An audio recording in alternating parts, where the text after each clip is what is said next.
Good morning to all of you. मैं doctor Anand Pandey. एक बार फिर हम लोग चर्चा करेंगे।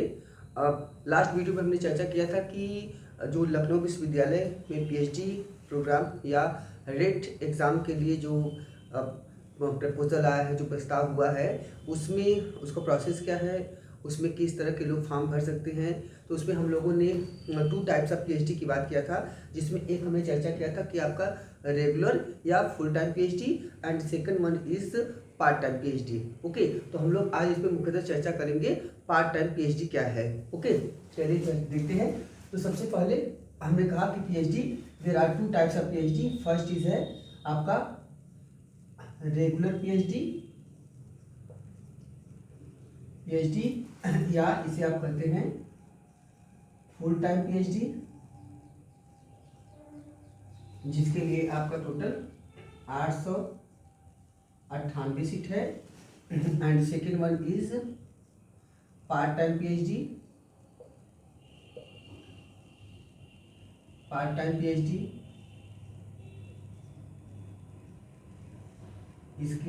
इसका टोटल आपका 58 सीट है। तो इसी पार्ट टाइम पीएचडी की बात करेंगे। पार्ट टाइम पीएचडी में आपको क्या महत्वपूर्ण चीज़ें हैं, ध्यान देना है। सबसे पहले तो आपको देख लेते हैं हम लोग जो आपके लिए इम्पॉर्टेंट चीज़ें हैं। एप्लीकेशन डेट में आपको 2 जनवरी टू 22 जनवरी आपका डेट है। लास्ट आपका 22 जनवरी है। यहाँ तक आपको फॉर्म अपना फिलअप कर दीजिएगा। दूसरा है कि रजिस्ट्रेशन प्रोसेस की बात करेंगे। रजिस्ट्रेशन प्रोसेस में आपको क्या ध्यान देना है, इसमें आपको ये ध्यान देना है कि सबसे पहले आपको लर्न, इसका मतलब है लखनऊ यूनिवर्सिटी रजिस्ट्रेशन नंबर। ठीक है, Lucknow university registration number,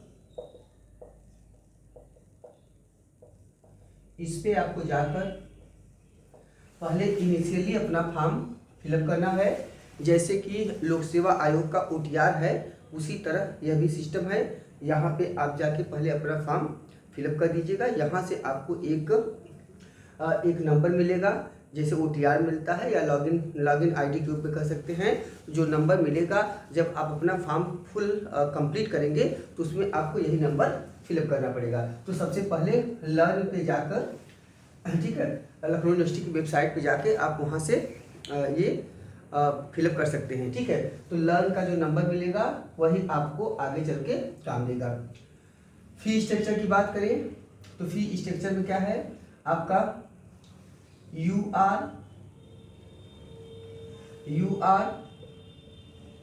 plus EWS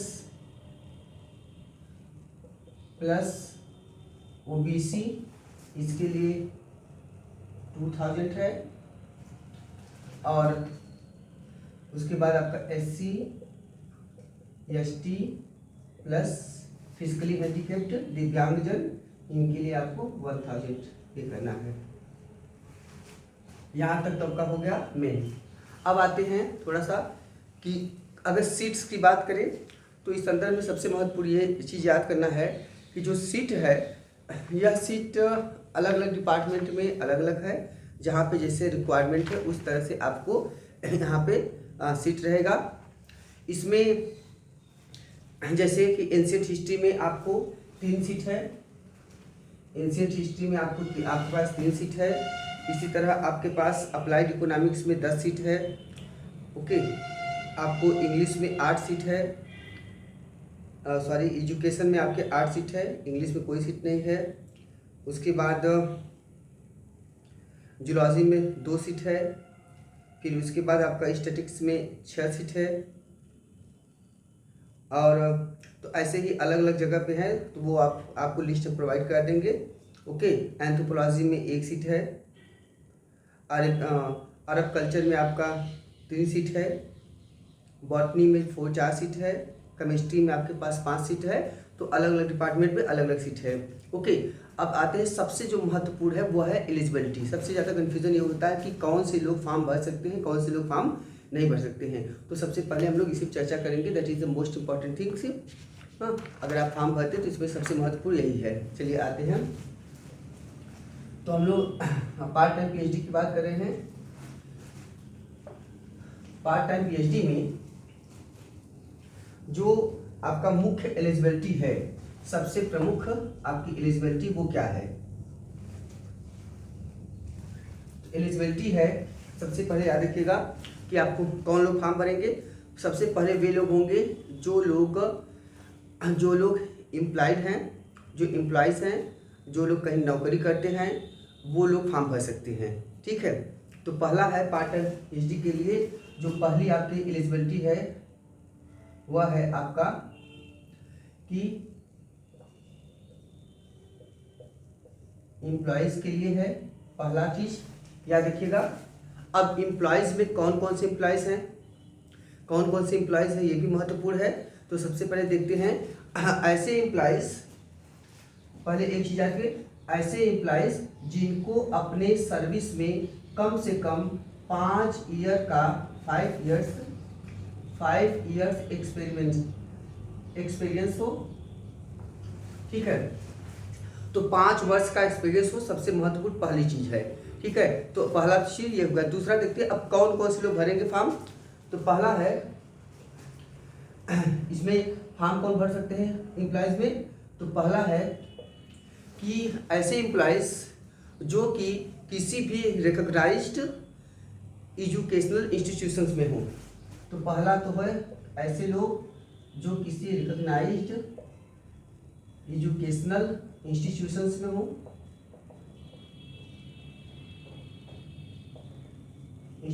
में हो, पहली क्राइटेरिया उनकी है। दूसरी क्राइटेरिया क्या है? दूसरी है या तो वे यूनियन गवर्नमेंट में हो, यूनियन गवर्नमेंट एम्प्लॉय हो, या वे स्टेट गवर्नमेंट में हो एम्प्लॉय हो। ठीक है, या तो वे आर्म्ड फोर्सेस में हो। ठीक है, या वे आर्म्ड फोर्सेस में हो, या वे किसी ऐसे कॉर्पोरेशंस में हो। ठीक है, कॉर्पोरेट सेक्टर में हो जो कि BSI RNSE में सूचीबद्ध हो। ठीक है, तो ये है आपके corporations employees like BSE Bombay stock exchange, RNSE national stock exchange, इसमें वो सूचीबद्ध हो। ठीक है, या तो आपके जो PSUs होते हैं, ठीक है, उसमें हो। ठीक है, तो टोटल आपके मुख्यतः यही लोग होते हैं जितने भी आपके PSUs होते हैं उसमें। ठीक, तो ये आपके मुख्यतः क्राइटेरिया है। सबसे महत्वपूर्ण आपका ये है, ये जरूर आप देख लीजिएगा, तब फिर फॉर्म डालिएगा। अब आते हैं पहला चीज, तो एक तो ये सबसे महत्वपूर्ण है। कुछ चीजें क्या करना है आपको, देखिए ध्यान दीजिएगा। वह है कि अगर किसी का सिलेक्शन होता है तो उसके लिए क्या उससे अपेक्षा की जाएगी, एक्सपेक्टेशंस क्या है? तो उसके लिए एक्सपेक्टेशंस है कि उसे पर सेमेस्टर उसे 6 डे पर सेमेस्टर यहाँ पे रुकना पड़ेगा। ओके, पर सेमेस्टर 6 डे पर सेमेस्टर स्टे नीडेड। हाँ, तो यहाँ पे उसको एक सेमेस्टर में कम से कम 6 दिन, प्रोबेबली एक सेमेस्टर 6 महीने का होता है, तो इसमें आपको 6 दिन जो है यहाँ पे रुकना पड़ेगा। इसके बाद किसी भी प्रकार का आपको स्कॉलरशिप नहीं मिलेगा। तो मतलब आप कह सकते हैं नो स्कॉलरशिप, वैसे स्कॉलरशिप की जरूरत नहीं होगी नो को। ठीक है, नो स्कॉलरशिप। आपके पास जो ड्यूरेशन ऑफ PhD होगा वह होगा minimum 4 years and maximum 8 years। इसमें आपको अपना PhD पूरा करना होगा। ठीक है, तो ये आपके एक सामान्य बातें हुई। दूसरी बात याद रखिएगा, आपको अपने संस्था से NOC नो ऑब्जेक्शन सर्टिफिकेट लगाना होगा। ठीक है, तो ये तो आपके एक मूल क्राइटेरिया हुई जो कि आपके लिए महत्वपूर्ण है। अब आते हैं हम लोग आपके एग्जाम पैटर्न की बात करें, सिलेक्शन प्रोसेस कैसे क्या होगा। एग्जाम पैटर्न में जैसे कि जो रेगुलर स्टूडेंट हैं उनसे 70 क्वेश्चन पूछे जाते हैं, 25 क्वेश्चन रिसर्च मेथोडोलॉजी से और 25 क्वेश्चन उनसे पूछे जाते हैं सब्जेक्ट से। तो वैसा आपके साथ नहीं है। ओके, तो सबसे पहले जानिएगा कि आपका जो एग्जाम पैटर्न है वो क्या है। आपका एग्जाम पैटर्न में आपको जो ध्यान देना है मूलतः यह है कि आपको केवल और केवल आपका एग्जाम सेपरेट अलग एग्जाम होगा। उस एग्जाम में केवल और केवल आपको एक रिसर्च प्रपोजल लिखना है जो कि आपका 1000 वर्ड्स का होना चाहिए। तो आपसे अपेक्षा की जाती है कि आपको एक रिसर्च प्रपोजल लिखना है, रिसर्च प्रपोजल ऑफ 1000 वर्ड्स। आपको केवल और केवल एक ही आपको लिखना है। 1000 वर्ड्स का मतलब मान के चलिएगा करीब करीब आपके 6 से 7 पेज, 6 से 7 पेज हम आगे चर्चा करेंगे रिसर्च प्रपोजल कैसे लिखा जाता है। ठीक है, तो उस पर चर्चा करेंगे। तो ये आपका एक कह सकते हैं just like the synopsis, just like the आपका लघु संक्षेपिका की तरह हो जाएगा। ठीक है, शोध संक्षेपिका। हाँ, तो एक तो आपको ये लिखना है बस इस और। ठीक है, तो यही आप लिख के देंगे और इसी के आधार पर ठीक है आपको क्वालिफाई डिसक्वालीफाई किया जाएगा। अगर आपको इंटरव्यू के लिए कॉल होता है फिर क्या करना है, फाइनल सिलेक्शन करते हैं।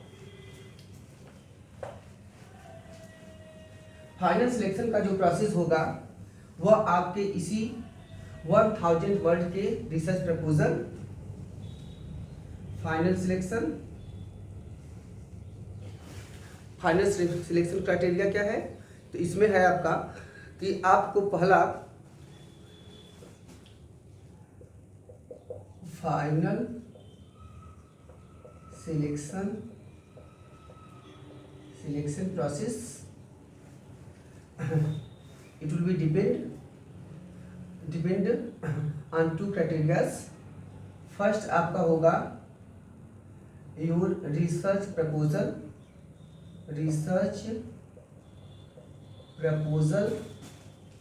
ऑफ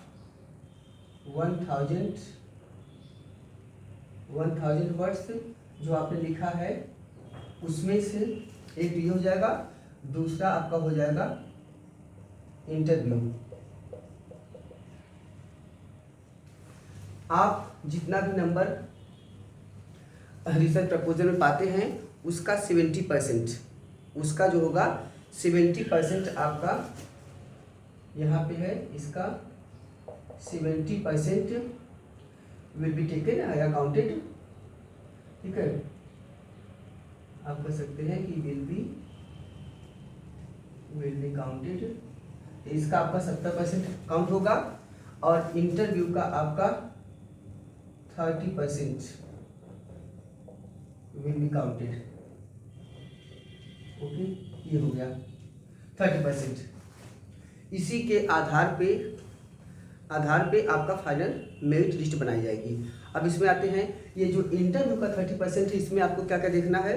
तो इसमें केवल इंटरव्यू नहीं है, इंटरव्यू के साथ साथ कुछ आपके एकेडमिक्स भी हैं और कुछ आपके वर्क एक्सपीरियंस भी हैं। तो इसमें क्या होगा, इंटरव्यू में आपको तीन चीज़ें आपको ध्यान रखना है।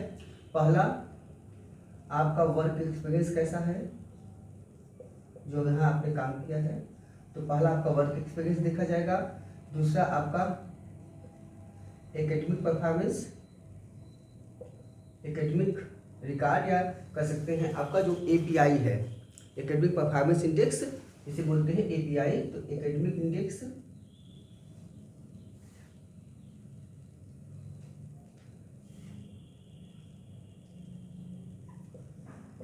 इंडेक्स हो गया और तीसरा आपका हो गया इंटरव्यू परफॉर्मेंस। ये 3 ये तीन आपको इन्हीं दोनों पे सिलेक्शन होगा। इसके